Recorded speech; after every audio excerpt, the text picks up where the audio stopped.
Good evening and welcome back from what we hope was a wonderful spring break. I'm Carly Schwarzkopf. And I'm Olivia Landis, and we're here to catch you up on all of the sports you missed during spring break. And believe me, it was a lot. The Colorado State women's basketball team started off their Mountain West Vegas adventure with some luck, winning its first round game against San Jose State 65-60. The Rams, who entered the 2017 Mountain West Women's Basketball Tournament, were ranked a #1 seed, sealing their first game, although the win appeared to be a tough challenge for the Rams. There was never a doubt in senior stars Ellen Nystrom and Elle Gustafsson's minds that they would get the win. Welcome back to CTV Sports. I'm Olivia Landis, currently joined by Ellie and Ellen. Congrats on the win, guys. So, being the senior leaders coming into this tournament, how important was it for you guys to establish that leadership role in this first game? I mean, we've both been here before. I mean, we played them before, so I think it's important for us to show, how assertive and how aggressive you have to beat these teams, because everybody's coming in with the same mentality. No, I would say the same. We played them two times before, so we know what type of team they are, and they're really good. And as Ellen said in the media before, it doesn't matter if they're up 30 or down 30, they always go 100% all in. But we were prepared, and we were focused, we stayed locked in, so we were just having fun. And you guys were both leading in scoring on the team. What was really going well for you tonight down in the paint? I think we wanted to take them to the post because that's been working really well for us. So I think that was the plan. Yeah, and then just because we have so good shooters, they can't really go double on us or really stay in the paint because then we can just pass out and they would just make the three. So that's why that gave us more space in the pro and just work and try to be aggressive, get to the basket. How excited are you guys to play tomorrow, advancing in the round? Really, really excited. Yeah, we're so excited. Okay, so you guys looked like you were struggling a little bit with that zone and that half-court press. You want to talk a little bit about that?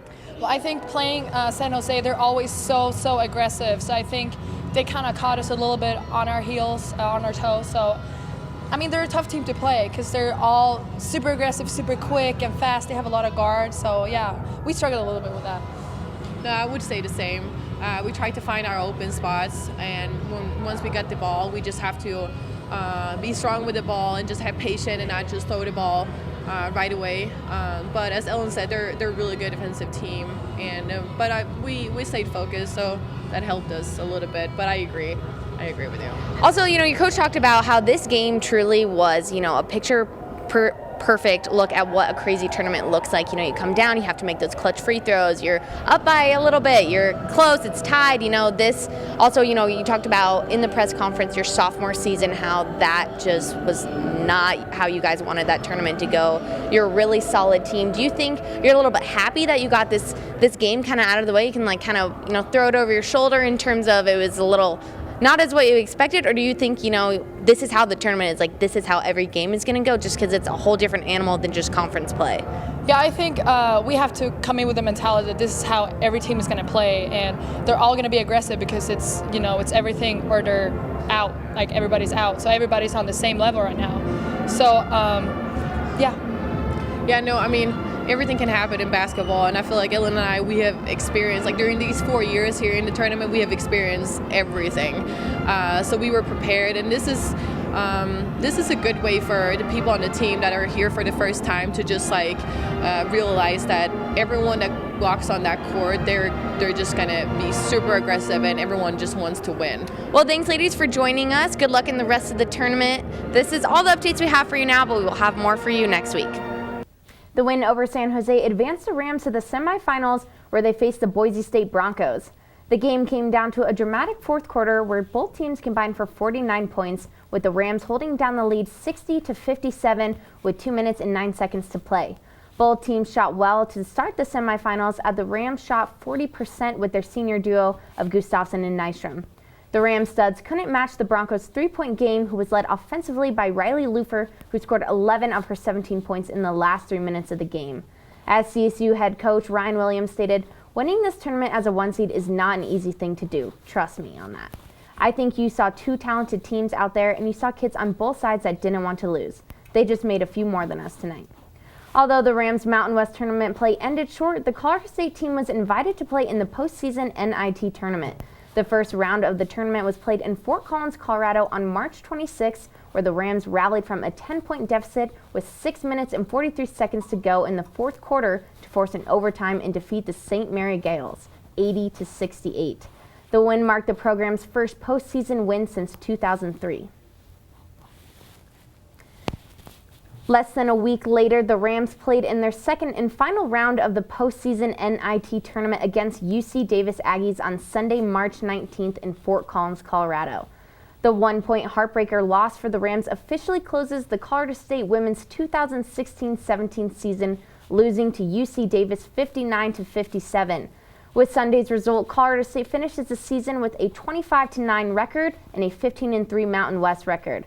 The Rams closed a historic 2016-17 season that included an unprecedented fourth consecutive Mountain West regular season title, something no other women's or men's basketball team has ever accomplished in conference history. The Colorado State men's basketball team had one of its best runs in the Mountain West tournament since 2003, and it made this memorable advance just 2 weeks ago. The Rams started out hot in the second round of the tournament with Mountain West Player of the Year Jean Clavel leading the number 2 team past the number 10 Air Force Falcons with 30 points. Here's what sophomore Prentice Nixon and redshirt freshman Nico Caravaggio had to say about that win. Talk a little bit about the win and what do you think it really was that helped get you guys on that lead, especially in the second half? I think, Gian helps a lot, making crazy shots, fading out of bounds, things that Gian does. But I think the biggest part of the defense, on the defense end, we locked in, and I think for 40 minutes we played, our game and not, feeding the Air Force. You seem to be one of the players on the team that's known for making a lot of those clutch shots. How do you handle that kind of pressure? I just jump up and shoot it. I credit Gian because when I got here, he kicked my butt the first couple of weeks, and I just had to learn how to, take pressure and just take adversity and just deal with it. And I think, now it's showing, after I played a year, he taught me a lot. So I credit Gian. So being one of the best defensive teams in the Mountain West, do you think that kind of rolls over and helps offensively, giving that pressure to the other team? I think it helps. I think it keeps them, it puts them on their heels a lot. They don't want to make certain passes. They don't want to, do certain things just because we're so good defensively. So I think it helps a lot. Especially against teams like Air Force, they run a lot of different things. So I think it helps. And what are you excited most to play in the semifinals? I don't know. I just want to win. I just want to win and win 2 games to go to the state tournament. That's the biggest goal. Okay, so you had 10 points and 9 rebounds today, just shy of a double-double. Last time you played this good was probably against Boulder. How does it make you feel to really step up with this, intensive a tournament? It obviously makes me feel good. I'm trying to get to the tournament for E&G. They're our seniors. We have the chance to do it, I think. With the 1 rebound, AB took 2 of my rebounds. At the end, I kind of got a little mad at him, but it's all good. You played really good tonight, and sometimes there's a lot of pressure since you are, one of the biggest guys on the team. Do you feel sometimes that you have a ton of pressure to finish down low on every single play? No, I just try to do whatever I can, to finish. If I don't, I just get back on defense, try to get back on the defensive end. If I do, then that's good. And that win against Nevada probably hit you guys pretty hard, but this win, you get advanced in the next round. What does that mean to you? It's obviously big because, it's a win or go home, so we gotta get the one tomorrow and then try to keep on pushing. Heading into the semifinals, CSU looked to take on San Diego State, a team the Rams overcame 13-point deficits in each of the previous 2 matchups, which seemed to be the same case in this game. Once again, the Rams had to dig themselves out of a 13-point hole to beat the Aztecs 71-63, moving CSU onto the championship game against the Mountain West regular season champ, Nevada. Unfortunately for the Rams, luck ran low and they fell 79-71 against the Wolfpack, ending their Mountain West championship run. That did mark the end of the road for Colorado State, however. After receiving a 4 seed into the National Invitation Tournament, CSU faced and took down the College of Charleston last week in Moby Arena to advance to the second round of the NIT. The 81-74 win came with help from sophomore Prentice Nixon stepping up and contributing 19 points for CSU. The Rams now look to continue their run in the NIT as they take on number 8 California State Bakersfield tonight at 9:15 in Moby Arena. Students get in for free and the game will be broadcast on ESPN2. Well, it's time for a short break. But when we return, collegiate sports writer Eddie Hers is here to join us to talk some Mountain West basketball. Tune in to KCSU, your student-run radio station at Colorado State University. Live 24 hours a day, every day at 90.5 FM and kcsufm.com. Live local new music now, and news, talk, and sports. KCSU, the radio voice of Colorado State, on the air since 1964. You're watching CTV, produced by Colorado State University students, bringing you news, weather, sports, and entertainment from campus and beyond. CTV live Monday through Thursday at 7 p.m. on campus and Fort Collins on Channel 11. Repeats at midnight, 8 a.m., noon, and 2 p.m. The Rocky Mountain Collegian is your student-run news and information platform. Pick up your paper on campus or around Fort Collins Monday through Thursday with special editions Fridays. And check out collegian.com anytime for all the latest updates. News, sports, entertainment, opinion, and more. The Rocky Mountain Collegian, serving Colorado State since 1891. College Avenue has been your student magazine for the last 10 years. College Avenue prints once a month covering topics that are relevant to the CSU and Fort Collins community. We also print special editions like the graduation guides at the end of each semester, the best of CSU each fall, and the orientation guide each summer.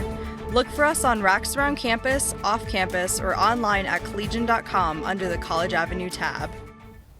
Welcome back from the break. Carly and I are now joined by collegiate sports writer Eddie Hers to talk about what went on during the Mountain West basketball tournament in Las Vegas, Nevada, just over a week ago. Eddie, thanks for joining us. No problem. So let's dive in first to the women's basketball team. And, they came into the Mountain West tournament as a number 1 seed. And as head coach Ryan Williams said, that's a tough bargain. And what really went wrong for them, especially coming off of a conference championship, in that semifinals game against Boise State? Right, and I wouldn't blame it as the pressure of being the number 1 seed. I know that is hard, and Ryan mentioned that he's a great coach, but I really think this team performed well in crunch time. I mean, in the 65-60 win over San Jose State, they were leading by double digits most of the first half. San Jose State was knocked at the door. They cut it to a 3-point game in the fourth quarter. The Rams really could have cracked then. Gustafson and Nystrom kept performing. They ended up winning that in the quarterfinals, even against Boise State. Close game the whole time.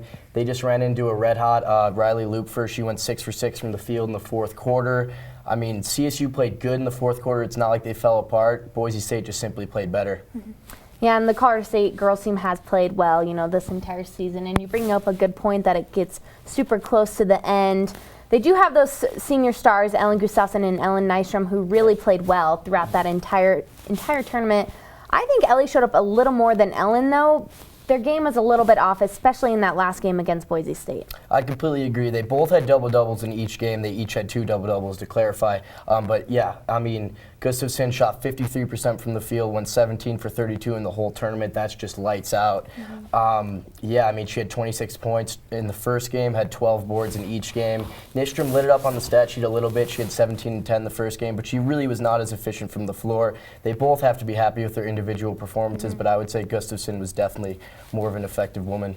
And really, you have to give credit to Boise State, especially Riley Lupfer, who really was hot that entire game. They really just outshot CSU, and Coach Ryan Williams said that in the post-game press conference. Both of these teams really wanted it, neither of them wanted to lose, and Boise State went on to win the Mountain West Championship. So it just really goes to show that Boise State kind of came in maybe a little bit more hungry and just snagged that win. They just barely outplayed them. It's kind of a sad loss. And it was Boise State's second time beating CSU this year, so they simply just may have had the Rams' number. And it's unfortunate for Gustafson and Nystrom in their senior seasons to not be able to bring back a second consecutive Mountain West championship, but that just may be how it is this year.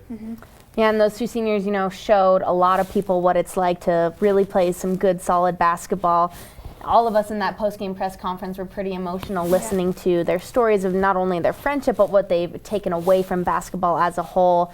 So, overall that tournament for them was a really growing experience for them and a growing experience for all CSU fans. Definitely. Well, let's dive a little bit into the men's basketball team for that Mountain West tournament. The Magnificent Seven, kind of a fairy tale season that they've had so far. It's still not over. But looking at the Mountain West tournament, they came in. It was really an easy game for them against that number 10 seed Air Force. But let's take a look at San Diego State, a team that they had swept the series, haven't swept the series since, I believe, 2002 or 2003. and they were kind of predicted to lose against the San Diego State team, which was the #1 defensive team in the conference. Yes, and I think in that San Diego State game, the Rams exemplified the same theme they've been able to exemplify the whole year, and that's battling back and always finding a way to win. I mean, the Rams were down 15-2 early. This is a San Diego State team that had lost to the Rams twice by 1 point each, so you know they were hungry for that win. The Rams were able to battle back. I mean, Nixon had 16, Clavell chipped in 21, Amagbo had his best game of the tournament with 16 points, 11 boards. I mean, once again, with their backs against the wall and seemingly no answers, the Rams come through and earn a victory. Yeah, and that San Diego State team is not an easy team to beat, and they beat them 3 times. I think, at least for me personally, that is when I realized how talented this Colorado State team is, that they can come in the Mountain West Championship and beat San Diego State again. At that point, for me, there was no doubt in my mind they would possibly win the championship. It was, that Nevada game was super heartbreaking. They shut down Cameron Oliver, the stud. He probably an NBA prospect, completely shut him down. Everything was going in favor for the Rams, but the whole team didn't show up. Yeah, I mean, you look at two of the stars. Gian Clavell had 30 points again against Nevada, which is huge. It's such a tough team. And then, like you said, shutting down Cameron Oliver. And even Marcus Marshall wasn't. I mean, he did have 20 points, but he was predicted to score a lot more. So Gian Clavell was really the star and held that team in that Nevada game. But also Prentice Nixon, he came in clutch, and that's something we've seen kind of all season. He did. Prentice had 23 in that game. Amagbo had 10 points and 12 rebounds, another double-double, his second of the tournament. But like you said, not as balanced of a performance as the Rams would like. I mean, you could compare it to the first round in the NIT against College of Charleston. The Rams were able to win because they had 4 scorers in double digits against Nevada in that championship. Only 3, not a lot from then on out. I mean, I would say the reason they lost that game is rebounds and free throws. Nevada out-rebounded them by 10, 44-34, and actually attempted 24 more free throws than the Rams. And in an 8-point loss, that's really going to show up. Yeah, and I feel as though this whole time a lot of people have talked about this magnificent 7 players. The more I started watching this Mountain West season in a whole, a lot of teams played 6 players, 7 players. They didn't really have a bench. So that whole idea kind of went out the window, but you still have to play. All 7 players have to show up. And, Emmanuel Amagbo picked up that double-double like you mentioned, but he was not the player throughout that entire tournament that I feel a lot of people expected him to do. He is a player who should have produced more. The Rams absolutely need Amagbo to produce more if they wanted to win that Mountain West Championship. Thus, even do better in this NIT tournament that they're in right now. Yeah, all solid points. And now let's look into a little bit of a discussion as if Colorado State were to have won that championship, obviously they would have received a bid into the NCAA tournament. Correct. Now, is it better to have played in the NCAA tournament, possibly gone one and done, or is it better where they're at now in the NIT tournament, playing a second home game, possibly having a chance to win it all? It's a tricky question because I'm sure if you asked every player before the NIT, they would say they'd rather go to the NCAA tournament. But you're right. A one and done was likely. I mean, you look at Nevada, a team that outplayed CSU twice this year. They got a 12 seed, lost by 11 to Iowa State in the first round. Really were never in that game. CSU probably would have gotten anywhere from a 13 to a 14 seed. So they would have had worse odds, if anything, whereas in the NIT, they have a home game tonight. If they win, they will actually get a home game because they'll either play Akron or Texas Arlington, who are 6 and 7 seeds. So just like that, CSU can have 3 home games with a chance to make it to Madison Square Garden in the Final Four. So honestly, for these players to grow and for them to get a banner at Moby, I think it's better to be in the NIT. I agree with you. I think the NIT is a better option for Colorado State, and it's nothing to hang your head about. A lot of really good college basketball teams don't make it to the NCAA. That is why it's called March Madness. Crazy things happen all the time. So for these teams to go into the NIT, it's still a chance for them to prove that they're a great basketball team. Colorado State has proved that. They have another chance tonight to prove that again. I think if they win the NIT, it's great exposure for this Division I team. It's Colorado State is D1, but they're not as big name as other schools. So more ESPN coverage, a chance to go to New York. I think it's a good deal for them. I definitely agree with both of those points. I think that Colorado State has a chance to win it, and we will see tonight. However, that's all we have with our collegiate sports writer, Eddie Hurst. Thanks for joining us. Thank you. Thanks for being here. We're going to take one more quick break. But up next, we talk softball and stadium updates.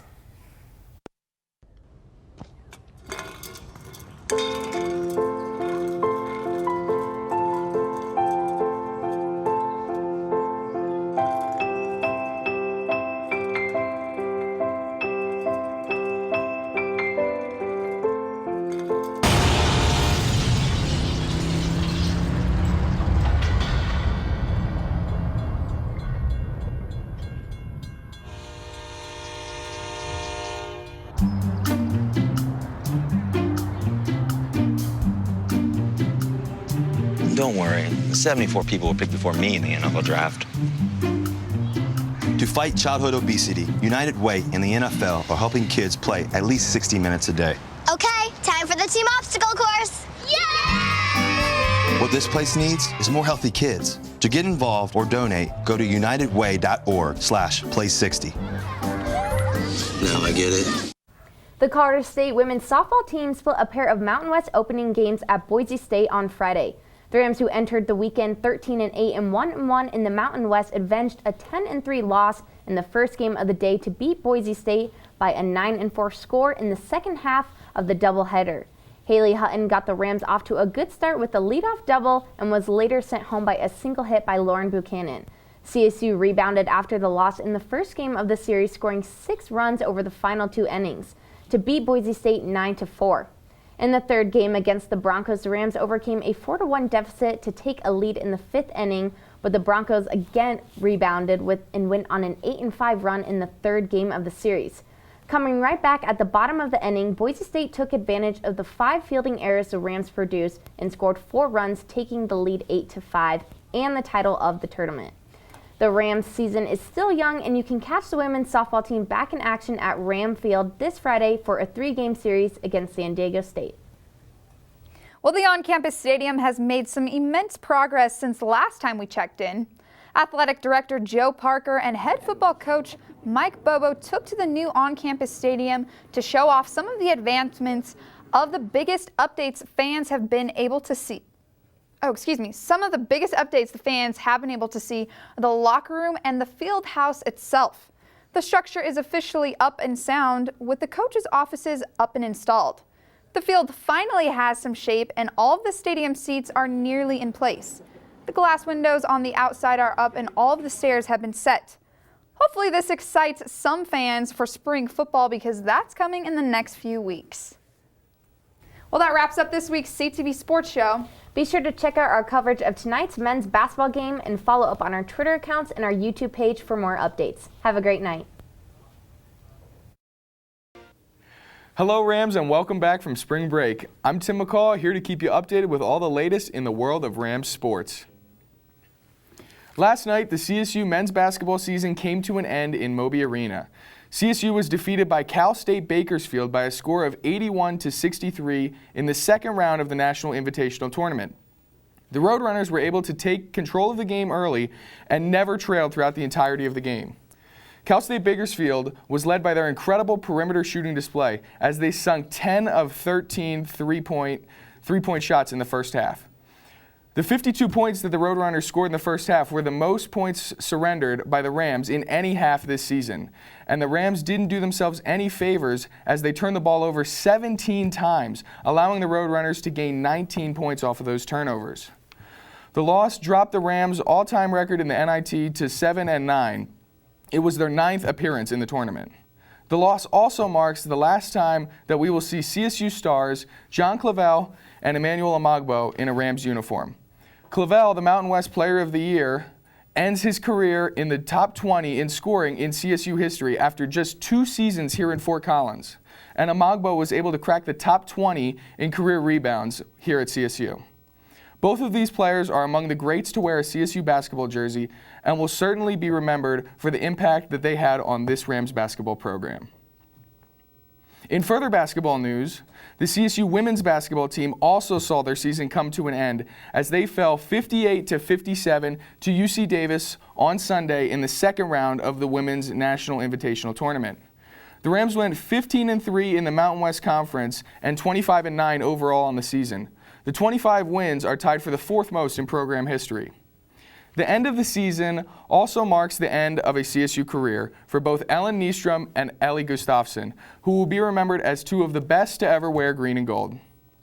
Nystrom and Gustafson ranked 1st and 2nd in Mountain West Conference history in games started, and were able to earn themselves spots in the CSU record books as well.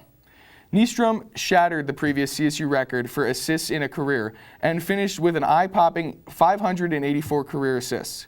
Gustafson's presence will also be seen in the CSU record books as she ends her career as CSU's 8th highest scorer and also sits 7th on the CSU blocks leaderboard. Both of these players had incredible basketball careers here at CSU, and the Rams will have to adjust to life without their stars next season. Both Nystrom and Gustafsson are irreplaceable, and Coach Ryan Williams and the Rams will have their work cut out for them to move on from this incredible era of CSU basketball. In further CSU sports news, today the CSU football team took their first step of the 2017 season as they began spring practice. The Rams, who have qualified for 4 consecutive bowl games, are returning 43 letter winners from last year, 15 of whom are starters.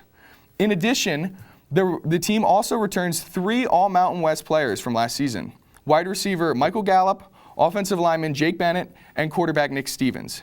Stevens and the quarterback position as a whole will be one storyline to watch during spring practices.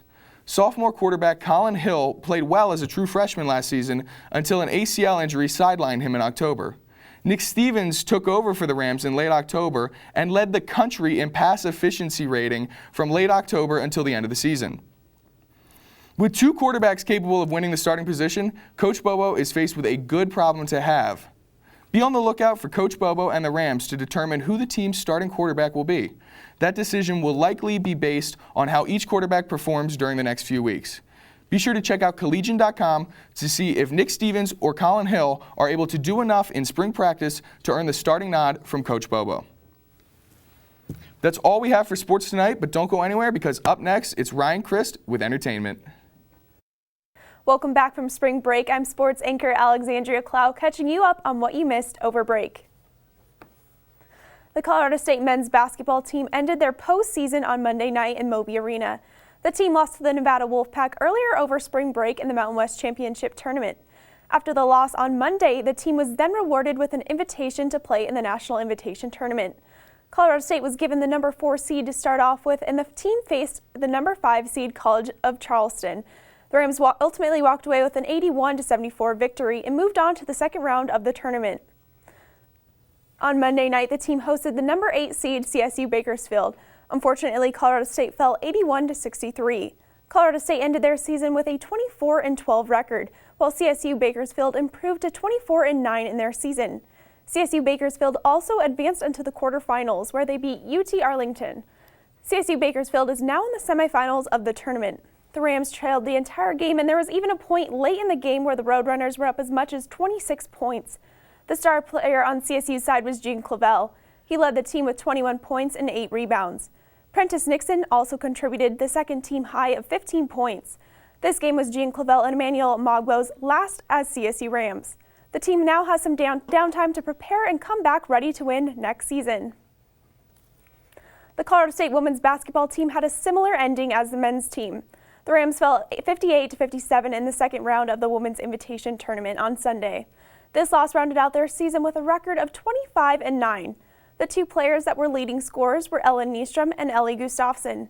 Nystrom had 18 points and Gustafsson had 12 points and 12 rebounds. This was Gustafsson's 9th double-double of the season. This Swedish duo ended their season that night, and they went down as the best duo in Mountain West history in both men's and women's basketball. The team has some big shoes to fill in the next season as they will be losing these 2 valuable players.